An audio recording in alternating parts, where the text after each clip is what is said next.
There was once a boy who was praised for being quiet, polite, and endlessly agreeable. Teachers adored him because he never caused trouble. Family members admired his sweetness, his calm demeanor, his willingness to share. Other children might fight for the bigger slice of cake, but he would give it away without hesitation. To the outside world, he was the model child. But inside, there was something no one could see. A quiet storm of unspoken needs, unshed tears, and swallowed words. He carried the invisible weight of being the nice child. And maybe in some way, you know this feeling too. Perhaps you grew up hearing phrases like, "Don't upset anyone," or "Be a good boy, be a good girl." Perhaps you felt loved most when you smiled, behaved, and didn't make demands. And without even realizing it, your identity began to form around being the one who keeps the peace, the one who doesn't trouble others, the one who always says yes. What does this do to a child's psychology? What happens when someone's sense of worth is tied to niceness? That's what we're about to explore together. And I promise you, once you see it, you'll start to notice it everywhere. Not only in children, but in adults who still carry the same patterns decades later. You see, the so-called nice child isn't born nice. No child arrives in this world automatically suppressing their wants. Babies cry when they're hungry.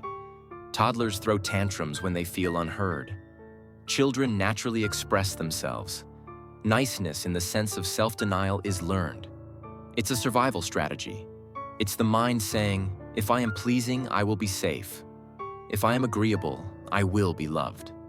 Psychologists sometimes describe this as conditional love, when affection, attention, or approval is only given when a child behaves in certain ways. The child internalizes a message. I am valuable when I am easy to handle. I am lovable when I am not a problem. And so they begin to trim away parts of themselves, their anger, their boldness, their desires in exchange for acceptance. But here's the paradox. What looks like niceness on the outside often hides fear on the inside. Fear of rejection, fear of conflict, fear of disappointing others. The nice child smiles not always because they feel happy, but because they fear the consequences of frowning. They give in not always out of generosity, but because they fear what will happen if they say no. And this is where the story becomes fascinating, because the same pattern that earns praise in childhood can create struggles in adulthood. The nice child grows into the nice adult, the one who never asks for a raise at work, the one who always says it's fine even when it isn't, the one who swallows their true feelings for the sake of harmony. On the surface, they look kind, dependable, admirable, but inside they may feel invisible, unseen, quietly resentful. Let's open a curiosity loop here. Why is it that so many nice children end up anxious, burnt out, or secretly unhappy later in life? Why does the very trait that won them love and safety as children leave them struggling as adults? Hold that question for a moment, because the answer reveals something profound about human psychology. Think about the word nice. It sounds positive, doesn't it? But niceness isn't the same as kindness. True kindness comes from authenticity. It flows from someone who knows their worth and chooses to give freely. Niceness, on the other hand, often comes from fear. It's the performance of kindness without the freedom of choice.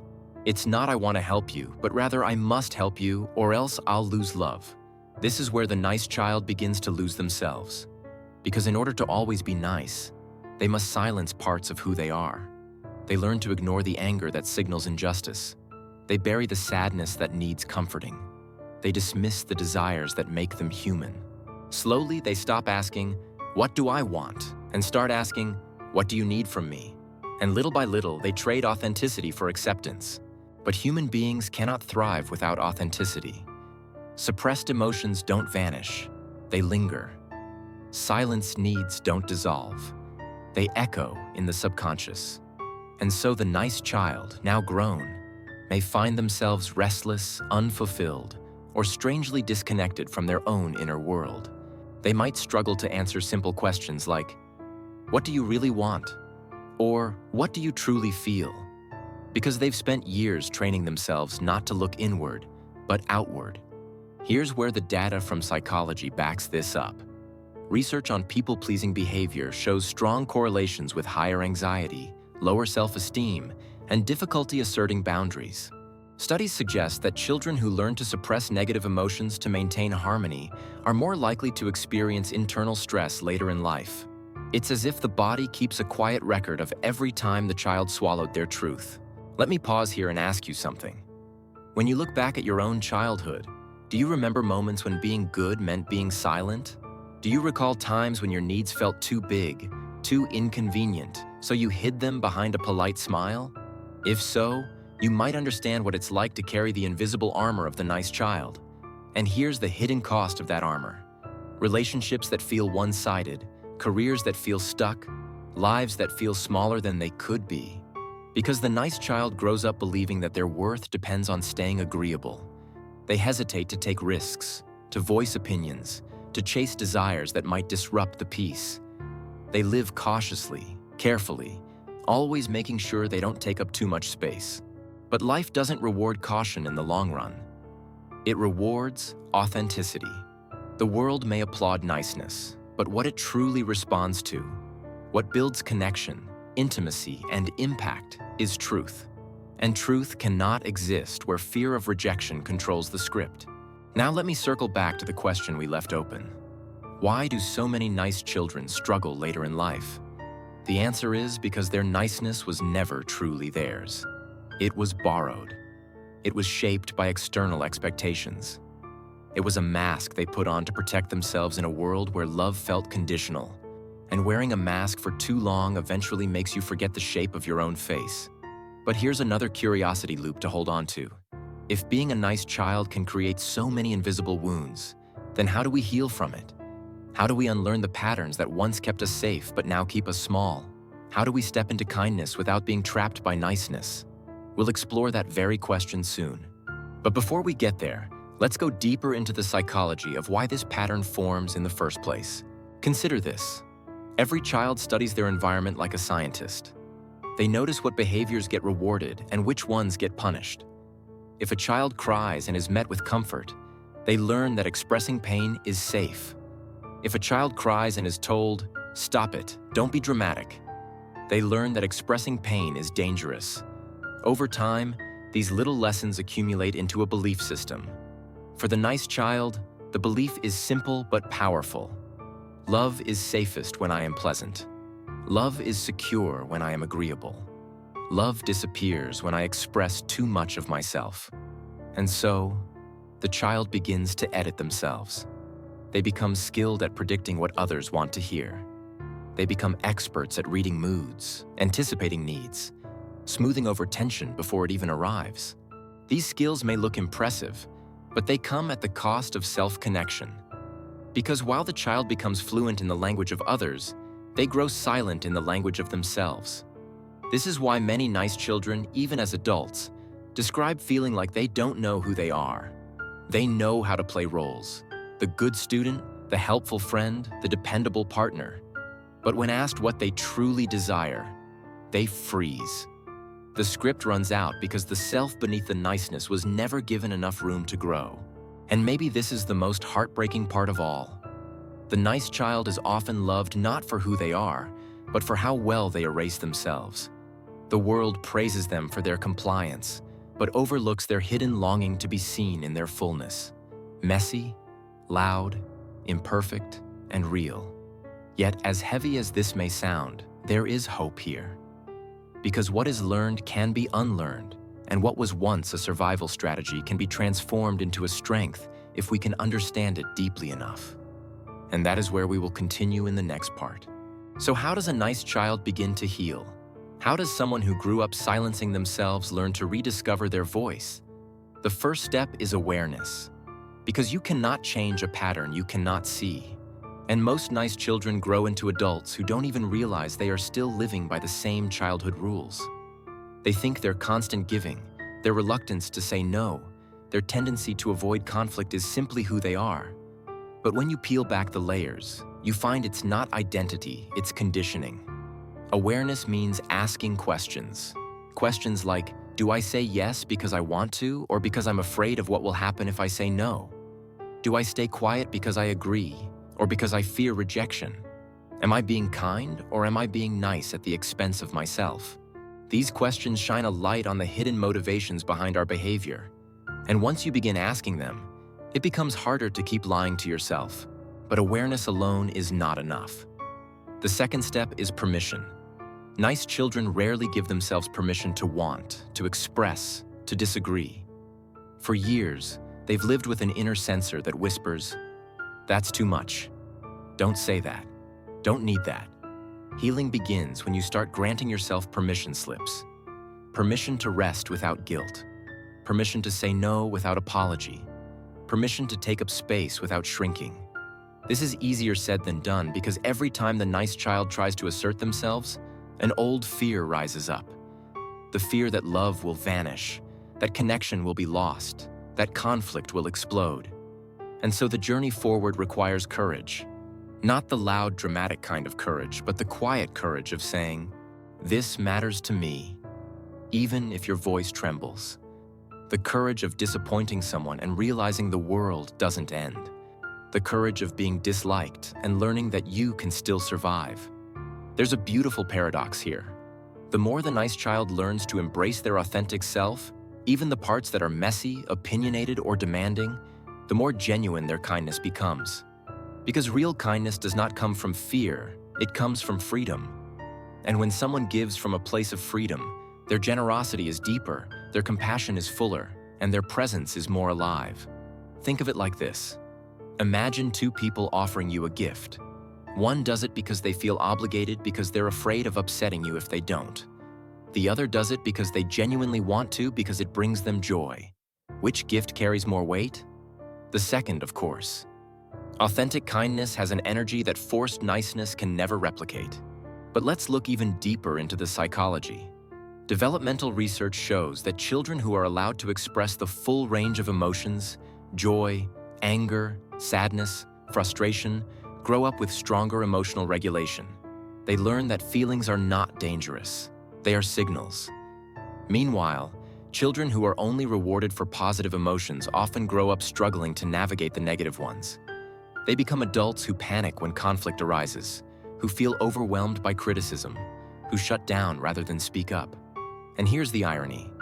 The nice child who spent their life avoiding conflict often ends up attracting more of it. Because when you never set boundaries, people inevitably cross them. When you always say yes, people start to expect it. When you suppress resentment, it leaks out in subtle ways.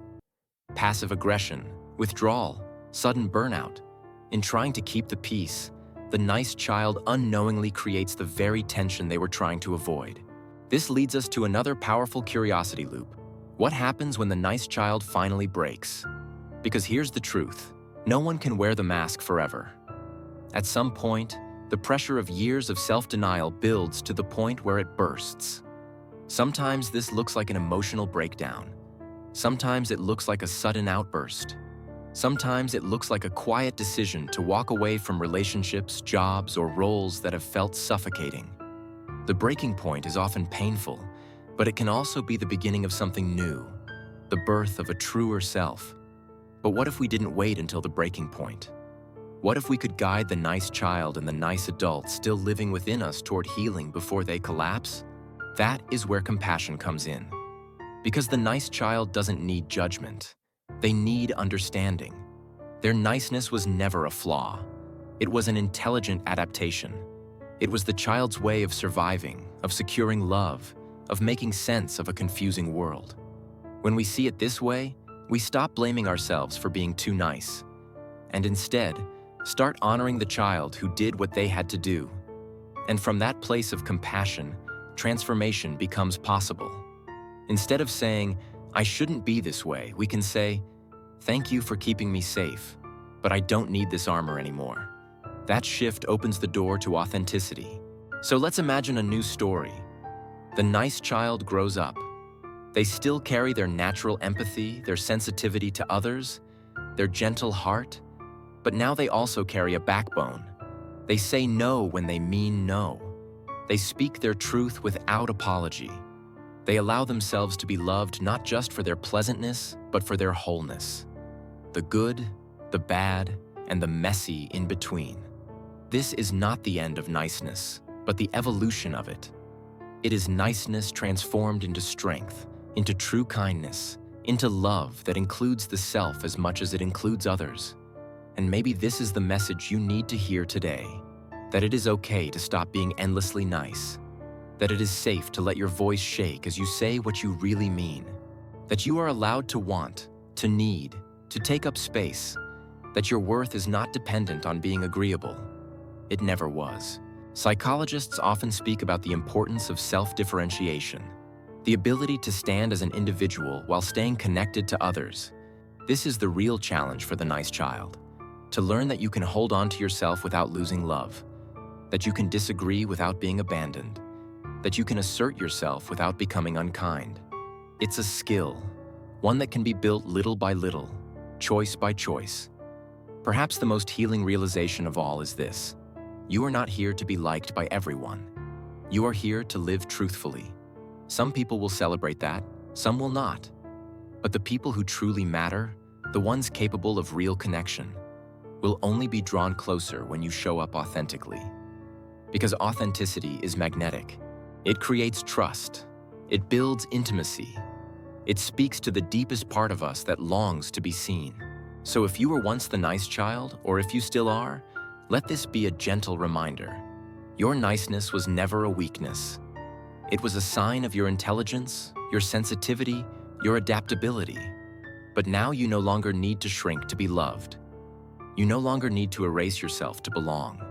You are allowed to step out from behind the mask and take your place in the world fully, unapologetically, and authentically. And maybe, just maybe, that's the real journey of life. Not to become perfect, not to become endlessly pleasant, but to become whole, to integrate the parts of us we once silenced, to let the child within us know you are safe now. You are free to be yourself, and you will be loved not for your niceness, but for your truth. So the next time you feel that familiar, almost automatic response beginning to form within you, that instinct to say a cheerful, accommodating yes when every fiber of your being is screaming a silent, desperate no, or that impulse to paint a placid, pleasant smile across your face when your heart feels heavy enough to crack, and the truer expression would be one of sorrow or quiet overwhelm. I implore you, in that critical moment, to create a deliberate and spacious pause. Halt the momentum of that lifelong habit. Within that sacred space of stillness, gently turn your attention inward and pose the most compassionate, revealing question you can ask yourself. Whose voice is it that I am truly listening to in this moment?